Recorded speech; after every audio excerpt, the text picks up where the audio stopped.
शांति शांति। नमस्कार जी। ओम सर्वेभ्यो नमः। तो कल हमने वर्णों के प्रकार पर चर्चा की और इन प्रकारों पर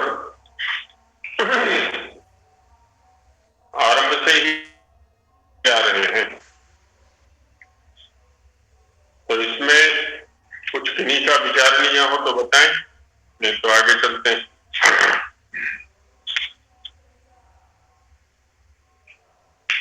किन्हीं का कुछ विचारणीय तो नहीं है? आचार्य जी बोलिए। ये जो ले ले वे हैं, इनके जो क्या नाम है सवर्ण होंगे, ये ले वे जैसे ये का ले कर कह दिए क्या? या बाला के हाँ, सवर्ण जो है इन्होंने कहा इन तीनों के आपस में सवर्ण कहेंगे एक दूसरे को, यानी ये का सवर्ण ले का सवर्ण वे, इस तरह से कह देंगे इनको। नहीं नहीं नहीं, ऐसा नहीं है। हाँ जी। यहाँ पर जो रहेगा, दो हैं इनके, सान्नासिक और निरनुनासिक। तो उनमें परस्पर सावर्ण्य रहेगा। अच्छा, अनुनासिक। हाँ जी हाँ जी हाँ जी। जैसे आचार्य इसमें तो लिख दिए कवर्ग में तो कै का खे इस तरह कह देंगे, कै का छह ऐसे बोल देंगे जय। और इनका यह लगेगा, इनका तीनों की परस्पर सवन संज्ञा इन्होंने लिखी, तीनों की परस्पर सवन संज्ञा मान जाएगी, तीनों की ये ले वे की।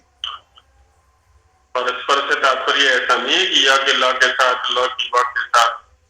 क्या अनुनासिक? हाँ ठीक है जी, ठीक है आचार्य, लिख लेता हूँ मैं तो। ठीक जी।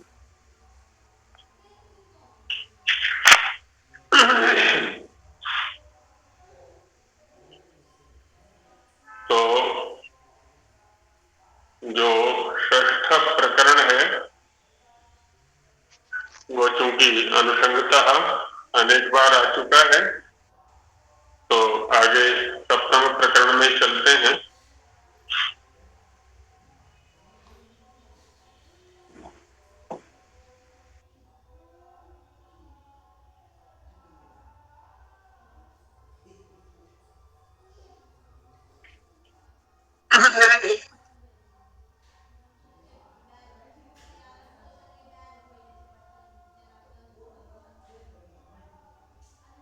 हाँ जी।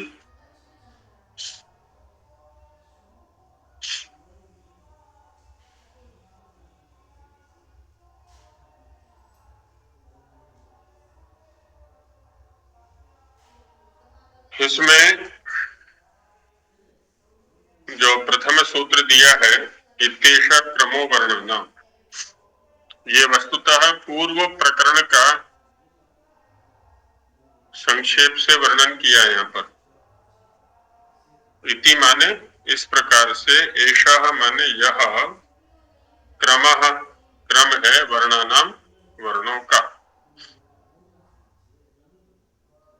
जो ऊपर वर्णों का एक क्रम बताया गया है, उसी का एक तरह से संक्षेप से यहाँ कह दिया कि यह वर्णों का क्रम है। अब उसमें क्रम भी दिखा दिया और जो संख्या है उसकी ओर भी संकेत कर दिया यहाँ पर कि इतने वर्ण हैं, और इस वर्ण का या इन वर्णों का इनके साथ में सावर्ण्य है, सवर्ण संज्ञा होती है, और इन वर्णों के सवर्ण नहीं होते हैं।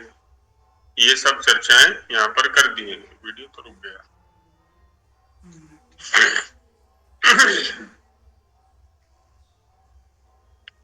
अब किस शास्त्र को उपसंहार की ओर लेकर के चलते हैं। संक्षेप में कुछ संकेतों की चर्चा यहाँ पर करेंगे, और कुछ जो पारिभाषिक शब्द हैं, संज्ञाएं हैं, उनकी भी चर्चा यहाँ पर की जाएगी।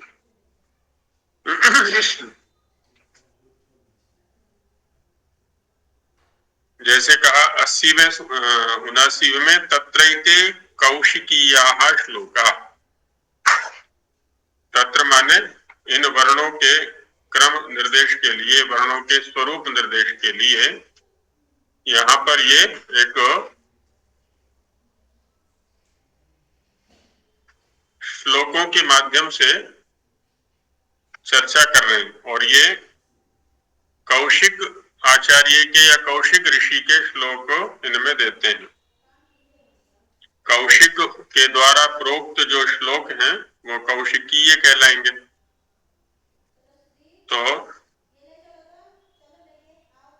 तत्र माने वर्णानाम प्रसंगे एते ये कौशिकीया, कौशिक के द्वारा, आचार्य कौशिक के द्वारा प्रोक्त श्लोक है।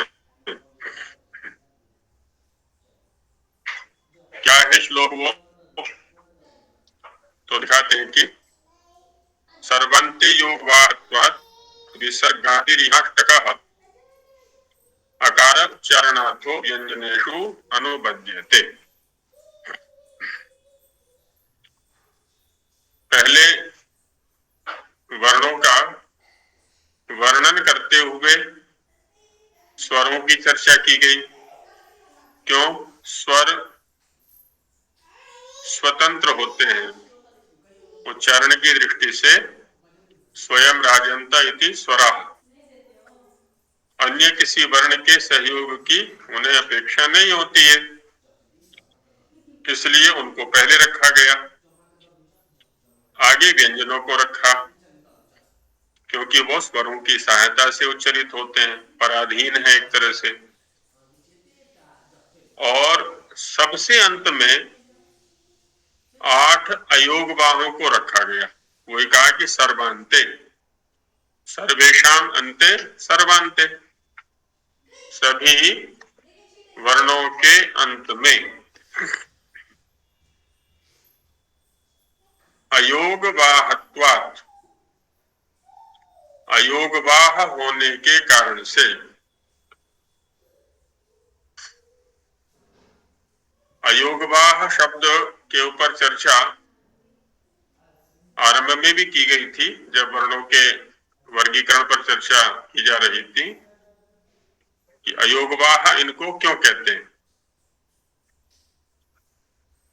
तो वहां चर्चा की गई थी क्योंकि प्रत्याहार सूत्रों में इनका पाठ नहीं है। ऐसा होते हुए भी आचार्य ने इनसे कार्य लिया है, व्याकरण शास्त्र में इनका उपयोग किया है। तो अयोगवाहत्वात् अयुक्ताः सन्तः कार्यं वहन्ति, अनिर्दिष्टाः सन्तः कार्यं वहन्ति या अनुपदिष्टाः सन्तः कार्यं वहन्ति इति अयोगवाह। प्रत्याहार सूत्रों में साक्षात उपदिष्ट न होते हुए भी अष्टाध्यायी के अंदर, व्याकरण शास्त्र के अंदर ये कार्यों का निर्वहन करते हैं, इसलिए इनको अयोगवाह कहा हुआ है। तो पहले उन वर्णों का निर्देश किया गया जो साक्षात उपलब्ध हैं, और बाद में माने पहले स्वर फिर व्यंजन और उसके बाद में अयोगवाह। अन्य व्याख्याकारों ने अयोगवाहों की चर्चा की है, और वहां उपदेश न करने के पीछे भी एक विशिष्ट प्रयोजन है, क्योंकि व्याकरण शास्त्र में इनका अनेकत्र उपयोग अभिष्ट है। अनेक प्रत्याहारों में, अट में भी उनमें माना है, शर में माना है, शल में माना है। जब व्याकरण पढ़ेंगे तो वहां ये चर्चा आएगी। और बताते हैं कि व्यंजनेषु, व्यंजनों में अकारः, अकार जो है उच्चारणार्थो अनुबध्यते। अकार उनका अवयव नहीं है, अपितु व्यंजन के उच्चारण में सहायता की दृष्टि से आकार को रखा गया है।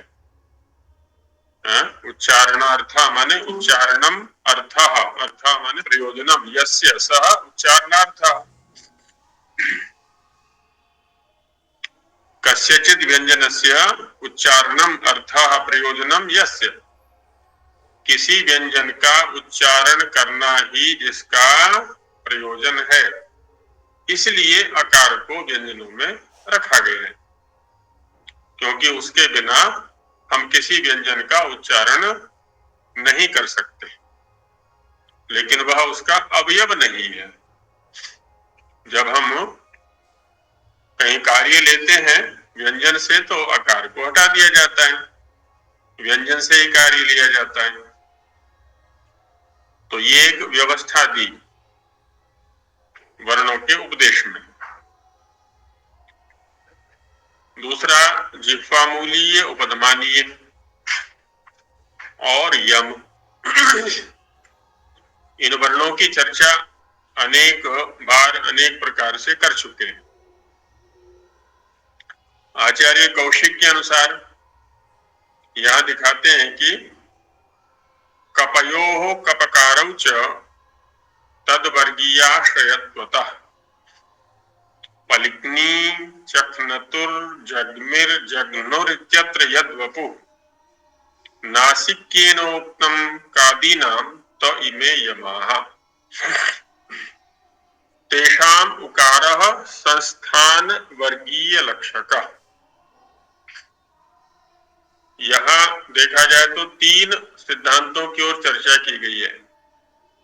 पहली पंक्ति में जिह्वामूलीय और उपधमानीय का स्वरूप बताया, आगे की दो पंक्तियों में यम के स्वरूप पर चर्चा की गई, और अंतिम जो पंक्ति है उसमें वर्गों का जो निर्देशन प्रकार है उस पर चर्चा की गई है। कपयोः, क का जो संकेत है यहाँ जिह्वामूलीय के लिए है ये, और प ये उपधमानीय का संकेत है। तो कपकारौ, जैसे अकारः व्यंजनेषु उच्चारणार्थ अनुपद्यते, व्यंजनों में अकार उनके उच्चारण सहाय्य के लिए, सहायता के लिए साथ में रखा गया है। ठीक ऐसे ही जिह्वामूलीय और उपधमानीय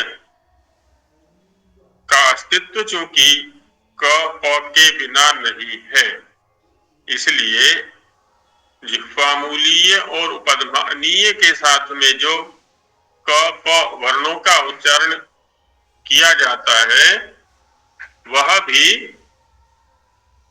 उच्चारणार्थ, जिह्वामूलीय और उपधमानीय के उच्चारण के लिए ही है, वह उनका अवयव नहीं है। कपयोः कपकारौ च उच्चारणार्थौ अनुबध्येते, ऐसा हम यहाँ पर संबंध लगा लेंगे इसका पूर्ववर्ती श्लोक के साथ में। क्यों?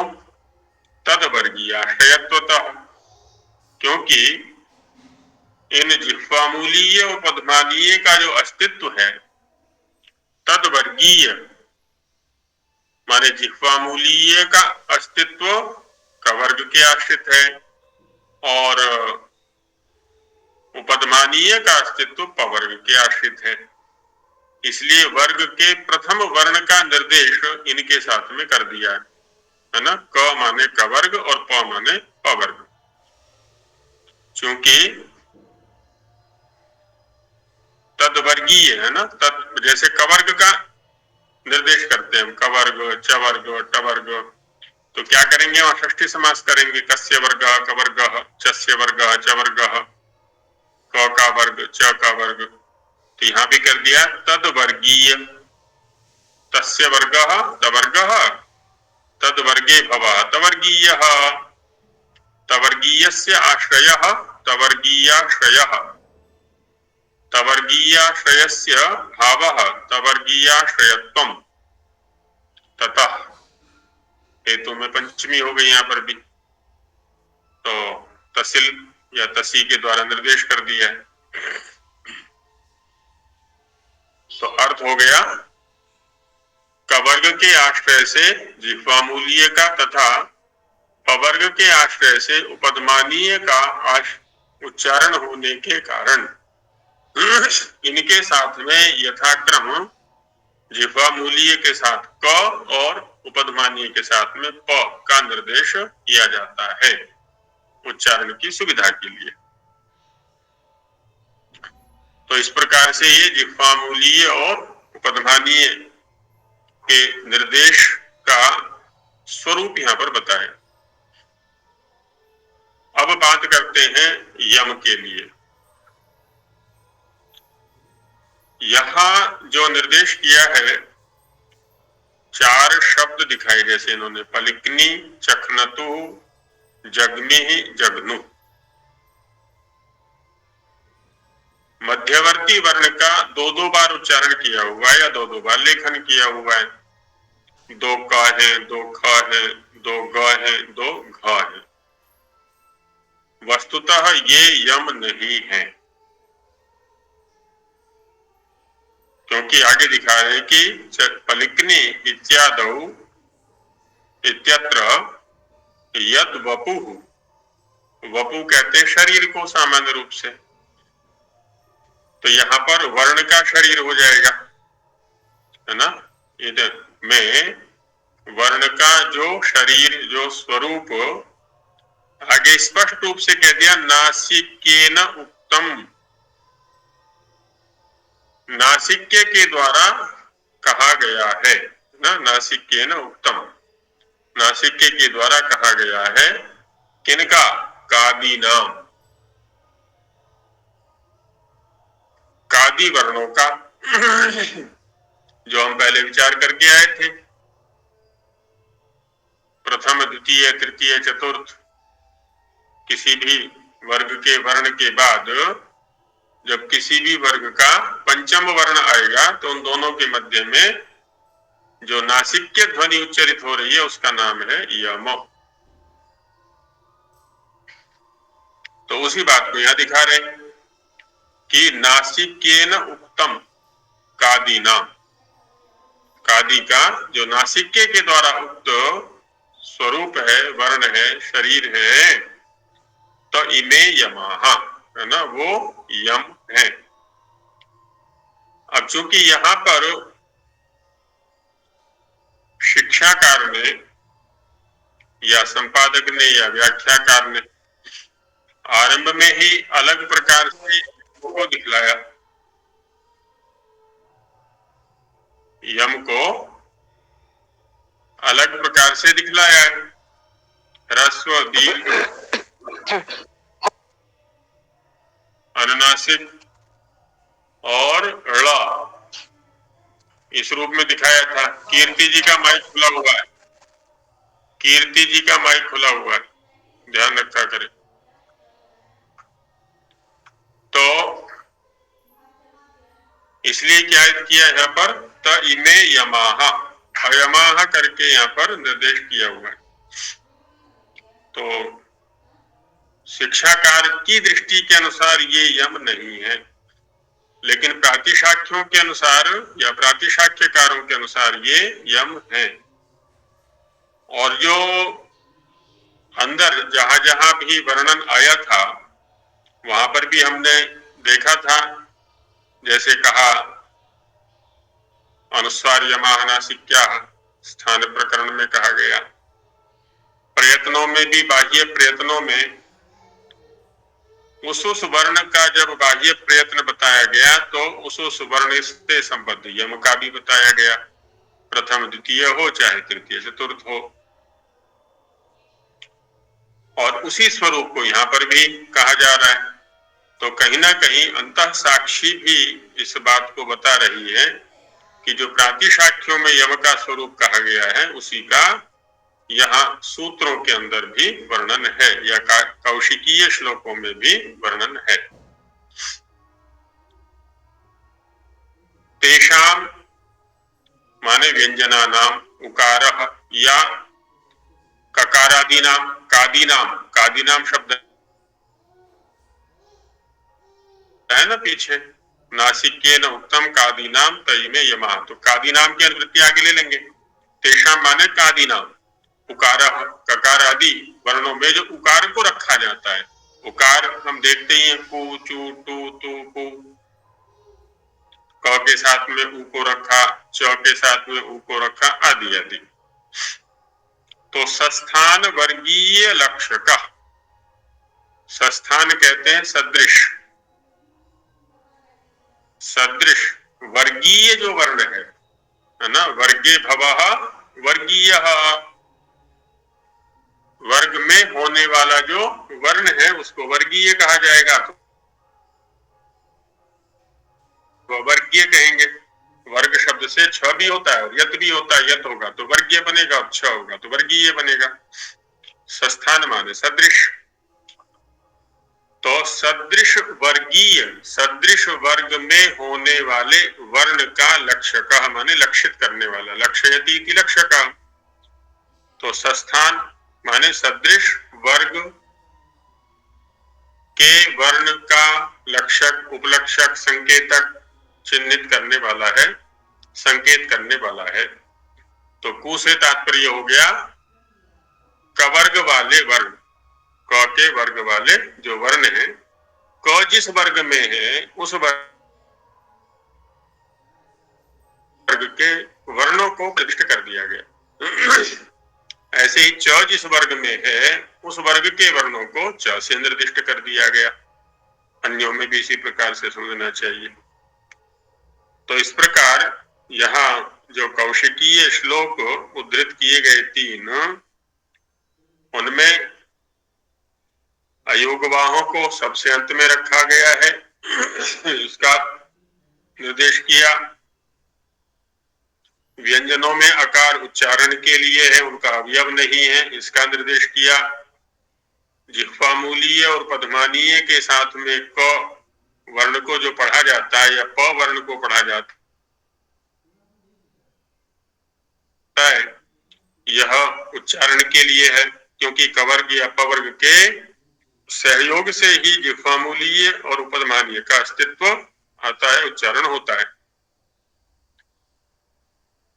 पलिकनी आदि में कादी का जो अंश नासिक्य ध्वनि से उच्चरित होता है, किसी भी वर्ण के पंचम अक्षर के परे रहते हैं, वह यम है।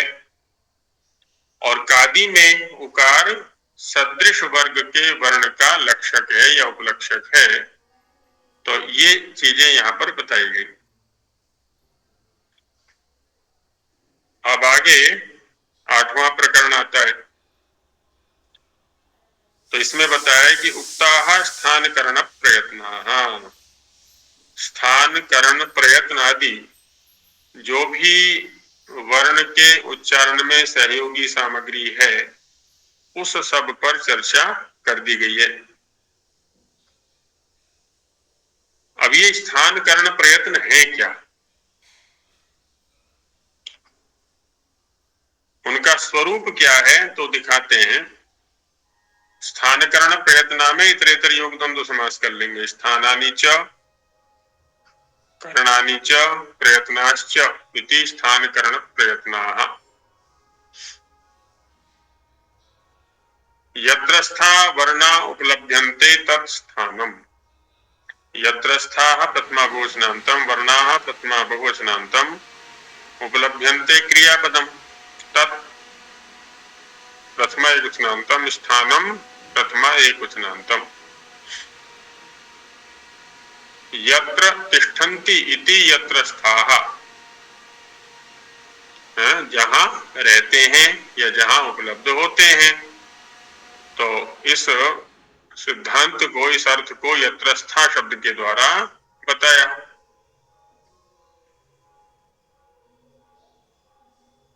बाकी सभी पद अलग अलग हैं। तो जहां पर स्थित होकर के वर्ण उपलब्ध होते हैं, हमें माने किसी वक्ता को,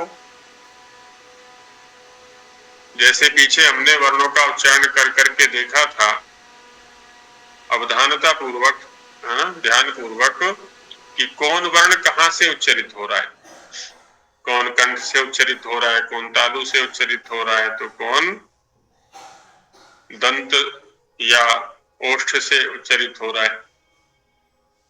तो कर्ण के स्पर्श से, वायु के आघात से जहां वर्ण की उपलब्धि हो रही है, या किसी वर्ण की विवक्षा में कर्ण के द्वारा जहां स्पर्श किया जा रहा है अथवा वायु के द्वारा जहां आघात किया जा रहा है ना, वहीं से वर्ण की उपलब्धि भी हो रही है। तो उसी का नाम है स्थानम। उसी को शिक्षा के अंदर स्थान कहा गया है। क्योंकि ये पारिभाषिक शब्द है, इसलिए व्याख्या करनी आवश्यक थी। नहीं तो स्थान शब्द लोक में तो अपने ढंग से ही प्रयुक्त होता है। हालांकि वहां पर भी तिष्ठन्ति अत्र इति स्थानम, जहां रहते हैं उसी को स्थान कहा जाता है। कोई वस्तु, कोई व्यक्ति जहां उपलब्ध होता है, जहां रहता है, उसी को स्थान कहते हैं। ऐसे ही ये न निर्वृत्यते तत्कर्णम, ये न तृतीय कुशनांतम, निर्वृत्यते क्रियापदम, तत् प्रथमा कुशनांतम, कारणम प्रथमा कुशनांतम। ये न, ये कर्ण में तृतीया है, तो ये न माने जिसके द्वारा, जिसकी सहायता से, निर्वृत्यते वर्ण उत्पन्न होता है, संपन्न होता है। पहले में तो था कि जहां उपलब्ध होता है, और यहां हो जाएगा कि जिसकी सहायता से या जिसके द्वारा उपलब्ध होता है, उच्चरित होता है, उत्पन्न होता है, तत्कर्णम, उसका नाम है कर्ण, उसको कर्ण कहते हैं। प्राण नामक वायु नीचे से उठ करके किसी स्थान विशेष पर आघात करता है, और फिर कर्ण, जिसमें मुख्य जिह्वा है, ओष्ठ है, सिकनी है आदि, वहां स्पर्श करके उस वर्ण को उत्पन्न करते हैं, तो उसका नाम है कर्ण। प्रयत्नम, प्रयत्न, प्रयत्नम प्रथमा एकवचनांतम, प्रयत्न प्रथमा एकवचनांतम। यति प्रयत्ने धातु है वैसे, यति प्रयत्ने। प्रसंग वर्णोच्चारण का चल रहा है, वर्णों के स्वरूप का चल रहा है, इसलिए प्रयत्न शब्द का जो संबंध है वो भी वर्ण के उच्चारण के साथ ही रहेगा। तो वर्णोच्चारण में की जाने वाली जो क्रिया है, वर्ण की उपलब्धि के लिए, वर्ण की अभिव्यक्ति के लिए की जाने वाली जो क्रिया, और उस क्रिया के लिए एक प्रयत्न किया गया है, प्रयास किया गया है, उसी को यहाँ पर प्रयत्न शब्द से कहा गया है। क्योंकि प्रयत्न तो हम विभिन्न क्रियाओं को करने के लिए करते ही है प्रतिदिन। चलने के लिए प्रयत्न है, खाने के लिए प्रयत्न है, सोने के लिए प्रयत्न है, और जितनी भी क्रियाएं हम करते हैं सब में प्रयत्न अपेक्षित है। लेकिन इस वर्णोच्चारण शिक्षा में जो प्रयत्न शब्द है वो क्या है, तो कहते हैं चूंकि शिक्षा है, ये वर्णोच्चारण शिक्षा है, तो उच्चारण के लिए किया गया, उच्चारण क्रिया के लिए किया गया जो प्रयत्न है, प्रकृष्ट यत्न है, उसी का नाम यहाँ पर प्रयत्न रखा गया है। और इसके स्वरूप पर हम चर्चा कर चुके हैं पहले कि ये दो प्रकार का होता है, आभ्यंतर और बाह्य करके। मुख के अंदर जो है वो आभ्यंतर है, और उसके बाहर अंदर की ओर जो है वो बाह्य है। पूर्व पठित, पूर्व विचारित सिद्धांत को ही संक्षेप से पुनः बता देते हैं कि नाभि प्रदेशात प्रयत्न प्रेरित प्राणो नाम वायु। देखिए यहाँ पर प्राण शब्द का प्रयोग किया आचार्य ने।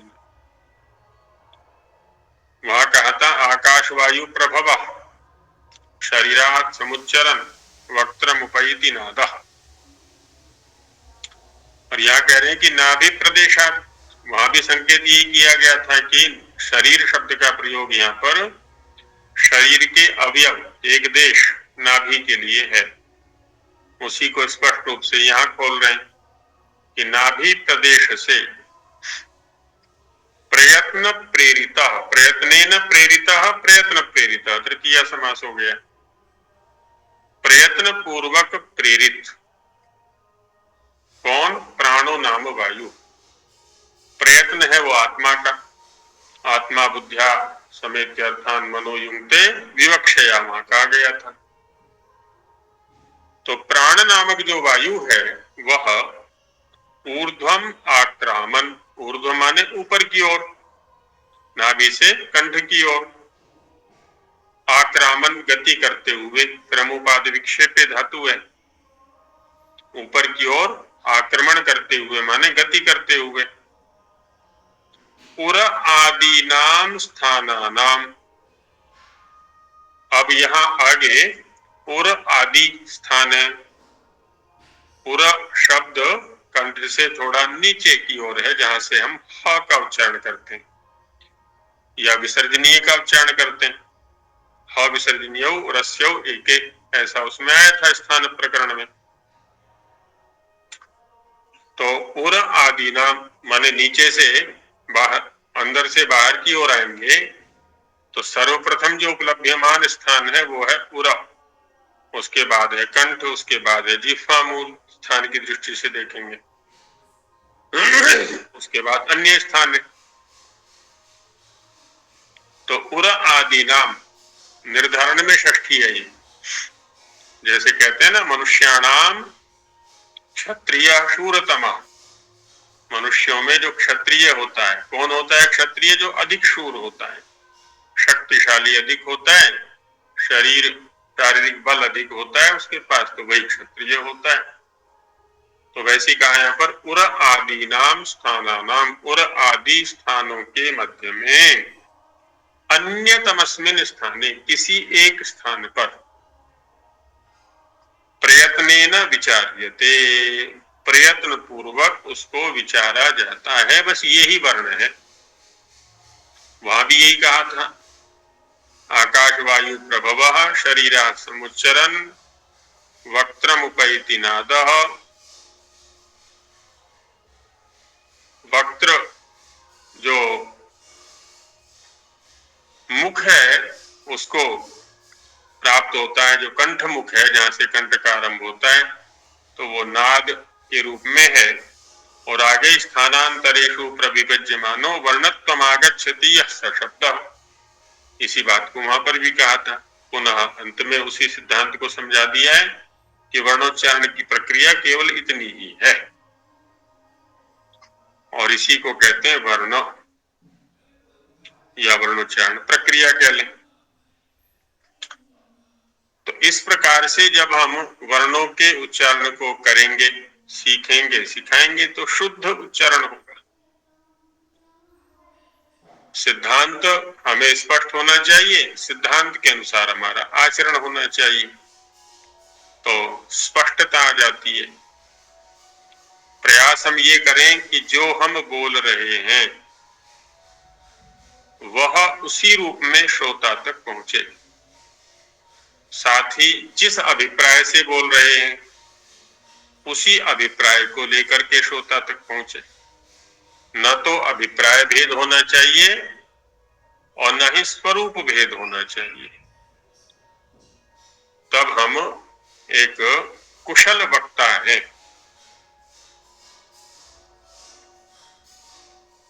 पुरानी परंपरा रही है, हालांकि आधुनिक लोग भी इसका अनुसरण करते ही हैं। किसी भी क्रिया को जब किया जाता है, जैसे कर्मकांड के प्रसंग में संकल्प पाठ बोलते हैं, तत्सत श्री ब्रह्मणो द्वितीय प्रहरोत्तरार्धे आदि करके, वहां पर भी क्या करते हैं हम? एक तो काल का निर्देश करते हैं, सृष्टि के आदि से लेकर के अब तक आज के दिन ही नहीं, उसमें घड़ी पल आदि की भी गणना की जाती है। जब सूक्ष्म करेंगे तो मुहूर्त आदि सब ले लिए जाते हैं। तो इस कालखंड विशेष में, इतने बड़े काल के अंदर इस कालखंड विशेष में, और फिर स्थान का निर्देश किया जाता है कि इतना बड़ा जो ये ब्रह्मांड है, उस ब्रह्मांड के अंदर ये सौर मंडल है, सौर मंडल के अंदर ये पृथ्वी है, पृथ्वी पर ये उस स्थान का नाम लेते हैं हम। फिर देश है, देश के अंदर प्रांत है, प्रांत के अंदर जनपद है, जनपद के अंदर ग्राम या नगर है, उसके अंदर कोई संस्था या घर है, और उसका भी कोई स्थान विशेष है, स्थान का। फिर अपना परिचय देते हैं कि मैं कौन हूं, मेरा भी एक अपना अस्तित्व है, किसी विद्यावंश से मेरा संबंध है, किसी पितृवंश से या योनि वंश से संबंध है मेरा। तो उस पितृवंश का गोत्र के रूप में और विद्यावंश का प्रवर के रूप में परिचय दिया जाता है। तो वो क्या हो गया, वहां पर सारा परिचय हो गया मेरा, काल की दृष्टि से, स्थान की दृष्टि से, जन्म की दृष्टि से, किस विद्या वंश में मेरा जन्म हुआ और किस पितृवंश में मेरा जन्म हुआ, और मैं कौन हूं, मैं अधिकारी हूं या नहीं हूं, और किस लिए इस कर्म को कर रहा हूं। ये परंपरा पुरानी रही है हमारी। वैसे ही स्वामी जी भी यहाँ पर निर्दिष्ट कर रहे हैं कि ये जो ग्रंथ है शिक्षा, वर्णोच्चारण शिक्षा, इसका जो संपादन कार्य है, इसका जो व्याख्यान कार्य है, वो मैंने कब किया। तो बताते हैं कि ऋतु रामांक चंद्रेब्दे माघ मासे सिते दले चतुर्थ्याम शनिवारेयम ग्रंथा पूर्तिम समागतः। ऋतुएं होती हैं 6 और राम प्रसिद्ध हैं 3। एक तो राम, एक बलराम और एक परशुराम। ये 3 राम प्रसिद्ध हैं इतिहास में। अंक होते हैं 9, 1 से 9 तक, और चंद्र है हमारा 1। और अंका नाम वामतो गति, अंकों की गति जो होती है वो वामतः माने उल्टी होती है। सामान्यतः शब्दों को हम बाएं से दाएं लिखते हैं, जबकि अंकों को दाएं से बाएं लिखा जाता है, या कह लें इकाई से बड़े अंक की ओर लिखा जाता है। पहले इकाई का अंक है, फिर दहाई का है, फिर सैकड़े का है, फिर सहस्त्र आदि आदि आगे बढ़ाते चले जाते हैं। वही स्थिति यहाँ पर भी है। पहले ऋतु, ऋतु है ये इकाई का अंक, ऋतु माने 6, इकाई का अंक हो गया। राम दहाई का अंक हो गया 3। अंक सैकड़े का, 100 का अंक हो गया 9। और चंद्र सहस्त्र का संकेतक हो गया 1। तो कितना बन गया ये 1936। 1 9 3 6 1936। अब्द कहते हैं वर्ष को।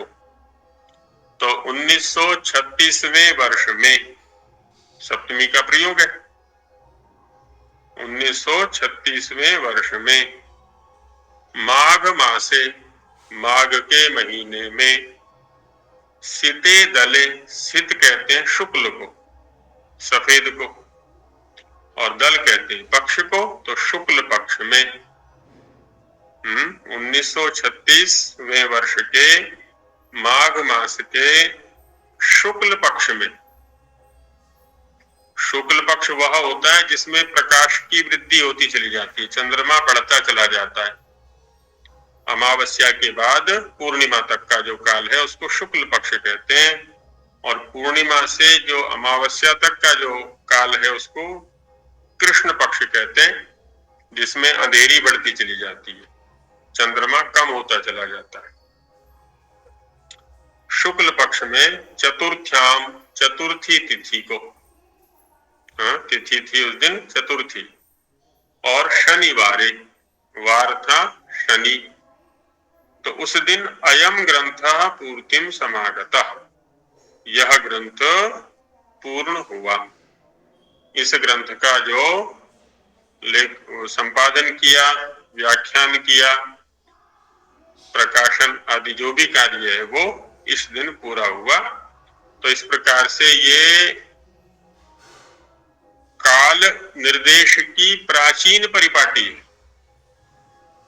अंकों को किन्हीं द्रव्यों या प्रसिद्ध व्यक्तियों के द्वारा संकेतित करने की, जिससे कि उन द्रव्यों का या उन महापुरुषों का नाम भी हमारे स्मरण में रहे और अंकों का भी निर्देश हो जाए, संख्याओं का भी निर्देश हो जाए।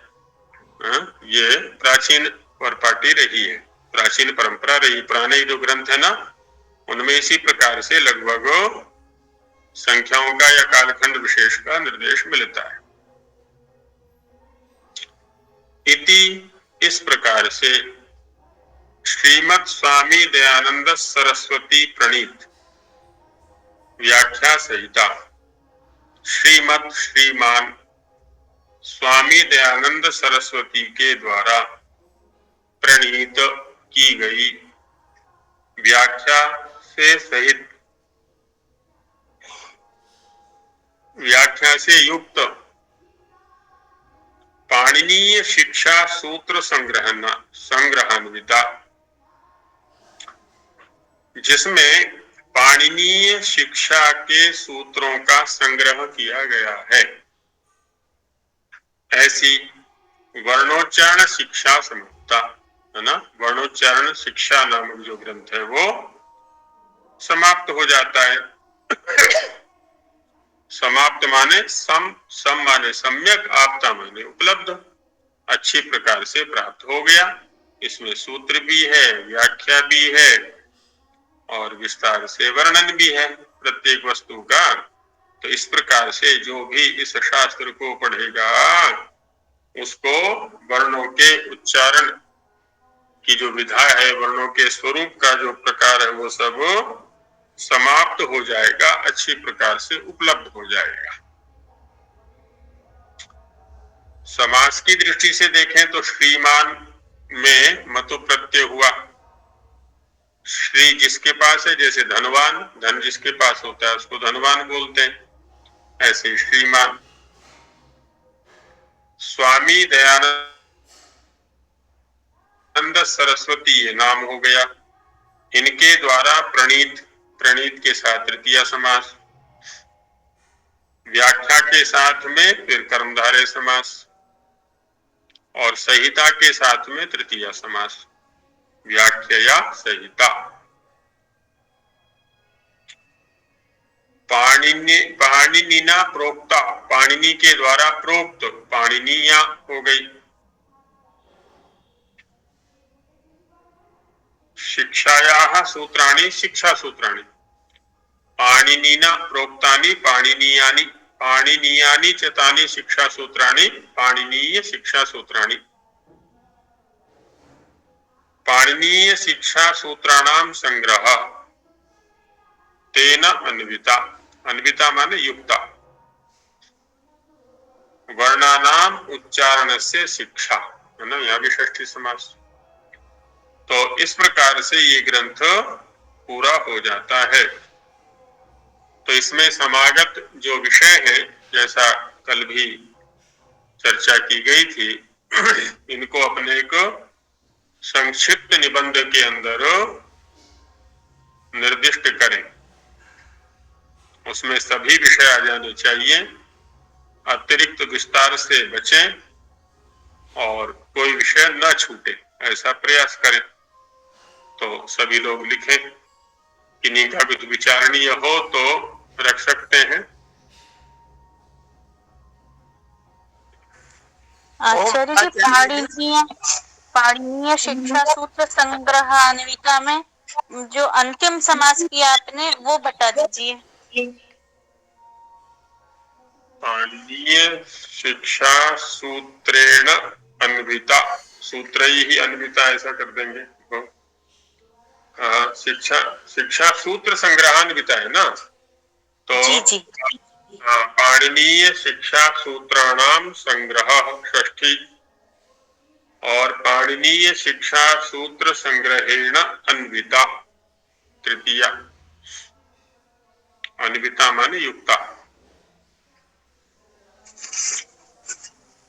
हाँ जी राकेश जी। अंक को आचार्य जी 9 संख्या का सूचक माना गया, आपने बताया था अभी, मैं उसको सुन नहीं पाया अच्छे से, एक बार बता देंगे क्या? फिर से बोलिए। अंक जो है 9 संख्या का सूचक बताया आपने, वो कैसे? 1 से 9 तक ही तो अंक होते हैं। अंकों की जो अधिकतम संख्या है वो? हाँ जी हाँ जी, 1 से 9 तक ही है, बाकी तो उन्हीं की आवृत्ति होती रहती है, आगे तो चाहे जितनी भी बड़ी से बड़ी संख्या बना ले।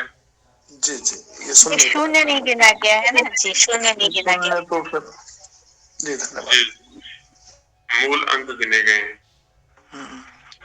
ओम आचार्य जी, जी राकेश जी। ये यदृच्छा शब्द जो आया है, तो ये यदृच्छा शब्द का इनका कोई लक्षण होता है, पहचान वगैरह इनकी कैसे हो? हाँ, जैसे मैंने बताया था ना, जिनका अर्थ के साथ में कोई विशेष संबंध नहीं होता है, अपनी सुविधा के लिए किसी का कुछ भी नाम टेक देते हैं हम, इंटू पिंटू मिंटू आदि जो भी होते हैं, जैसे ये इसी प्रकार से कपित्थ डबित्थ आदि कुछ संस्कृत में बताए जाते हैं शब्द। तो बस वैसे ही सामने वाले को संबोधित करना है तो कुछ भी नाम रख दिया उसका, मतलब अर्थहीन कह सकते हैं। आचार्य जी। जी आचार्य जी, 78 सूत्र में जब एषः आया है तो उसका विसर्ग नहीं है, वो बता दीजिए विसर्ग।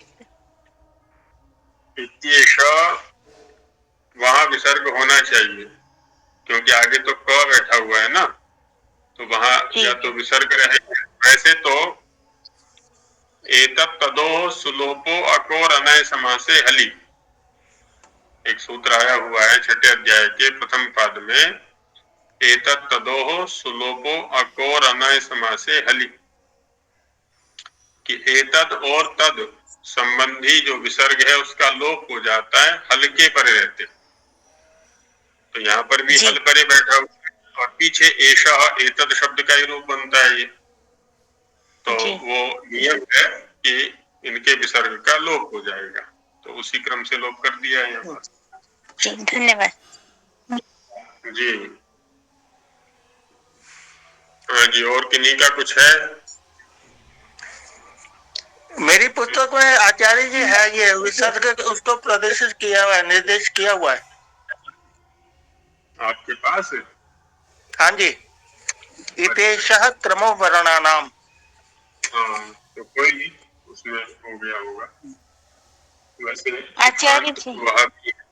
हाँ जी हाँ जी, 81 सूत्र में ना क के पहले जिह्वामूलीय है, तो मतलब मुझे थोड़ा अटपटा लग रहा है कि क के पहले जिह्वामूलीय दे दिया है। अटपटा क्यों लग रहा है? अटपटा लगने का आधार क्या है? जी, क्योंकि मैंने देखा है कि वो किसी के बाद ही आता है, तो ये पहले ही आ गया ना, तो इसलिए। नहीं, वही कह रहे हैं कि इनको निर्दिष्ट करने का जो प्रकार है, जैसे वर्ग को निर्दिष्ट करने का प्रकार हो गया कु, चू, टू, तू, व्यंजन को निर्दिष्ट करने का प्रकार हो गया उसके साथ में अ लगा करके, ऐसे ही जिह्वामूलीय को निर्दिष्ट करने का जो प्रकार है उसके साथ क लगाकर, और उपधमानीय को निर्दिष्ट करने का प्रकार है उसके साथ में प लगाकर। तो जब क ऐसा बोलेंगे तो वो जिह्वामूलीय, प के साथ बोलेंगे तो उपधमानीय है, क्योंकि इन्हीं के साथ में उसकी उपलब्धि होती है, अन्यत्र उपलब्धि नहीं होती है। तद्वर्गीयाश्रयत्वतः, ये हेतु दे दिया है वहां पर। आचार्य जी, कपकारों का अर्थ स्पष्ट कर दीजिए, कपकारों। तृतीय श्लोक में कहा गया था पीछे 80वें सूत्र में व्यंजनेषु अकारः उच्चारणार्थो अनुबध्यते। व्यंजनों में अकार उच्चारण के लिए है। वैसे ही वहां पर व्यंजनेषु में सप्तमी है, बहुवचन। यहाँ पर कपयोः में सप्तमी द्विवचन है। कपयोः को हम कह सकते हैं जिह्वामूलीयो पदमानीययोः। जिह्वामूलीय और उपदमानीय में कपकारौ, ककारः पकारश्च, ककार और पकार वर्ण उच्चारणार्थौ अनुबध्येते, ऐसा व्याख्यान कर लेंगे। उनके उच्चारण के लिए स्वरूप निर्देश के लिए ही साथ में रखे गए हैं, वस्तुतः उनका अवयव नहीं है। क्यों? तद्वर्गीय आश्रयत्वता, क्योंकि कवर्ग या पवर्ग वर्ग के आश्रय से ही उनका अस्तित्व है, उच्चारण होता है। इसी निर्देश के लिए इनको रखा गया। तो कापकारौ निर्दिश्यते जिह्वामूलीयो पदमानीययोः उच्चारणार्थौ, ऐसा। जी आचार्य जी, सिते दले का एक बार बता दीजिए। जी, सिते दले, सिते दले। सित कहते हैं श्वेत को, शुक्ल को, दल कहते हैं पक्ष को। तो शुक्ल पक्ष जो अमावस्या से आरंभ होकर के पूर्णिमा पर समाप्त होता है, जिसमें प्रकाश की वृद्धि होती है, चंद्रमा के आकार में वृद्धि होती है, उसको सित दल, शुक्ल पक्ष, और संक्षिप्त में लिख देते हैं उसको सुदी।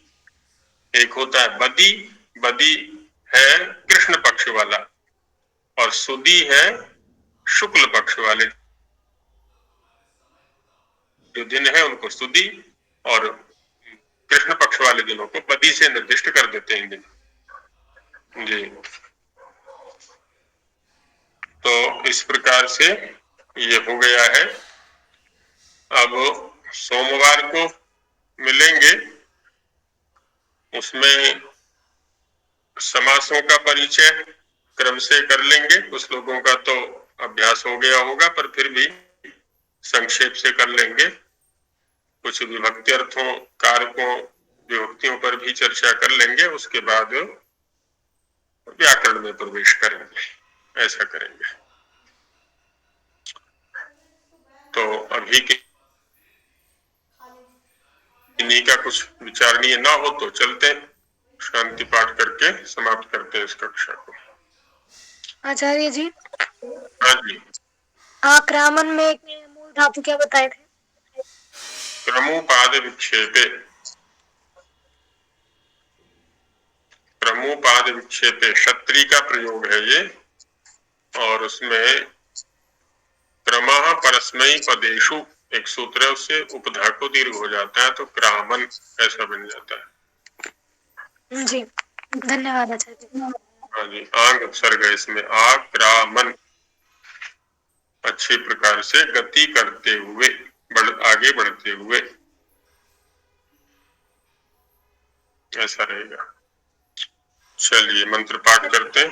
ओम सहना भवतु सहनौ भुनक्तु सह वीर्यं करवावहै तेजस्विनावधीतमस्तु मा विद्विषावहै। ओम शांति शांति शांति। नमस्ते आचार्य जी। नमस्ते, सभी को शुभ रात्रि। धन्यवाद।